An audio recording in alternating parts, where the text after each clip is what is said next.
Okay, hopefully I can keep this one short. I want to go back to this idea and show you a little shortcut. I didn't want to show you this before because I didn't want you to get not understand what we were doing with the numbers. But once you have kind of an understanding, I think this will make it a lot easier to do. So let's say we get the problem, what is 15% of, oh, we did 15% already. What is 25% of 72? Okay. First, I want you to always think that this box up here is going to be your is, and this box down here is going to be your of. So since we know of 72, 72 goes here, and what is tells us this is the box we don't know. Okay? And then we know 25%, right? So we know that it's going to be 25 over 100. Now, this is the part where I didn't want to confuse you, but one way we can do this and not have to think about, what do I do? Do I multiply? Do I divide?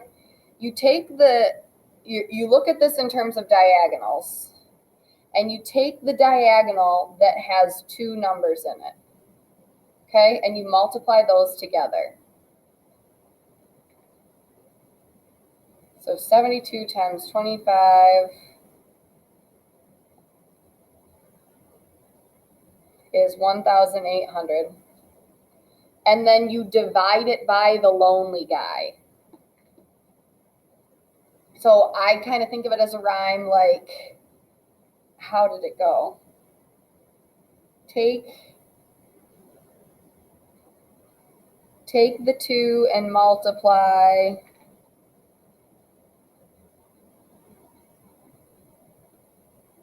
then divide the lonely guy.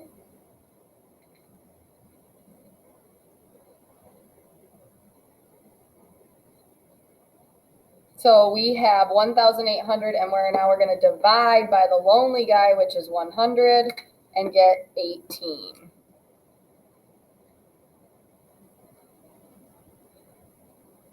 Okay, which is true that 18 is 25% of 72.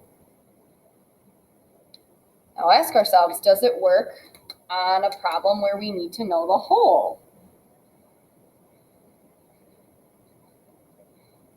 So a problem like that would be, well, let's just take this one. 18 is 25% of what? So we have our is. Our is 18. We don't have our what. We know our percentage is always 25 out of 100. So now we take the 2. In terms of our diagonal, this is the 2 now.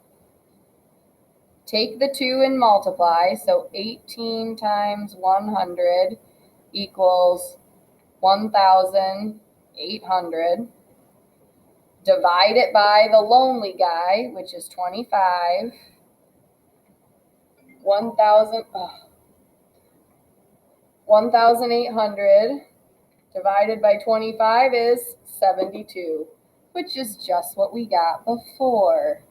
18 is 25% of what? 72. So you take the 2 and multiply, then divide by the lonely guy.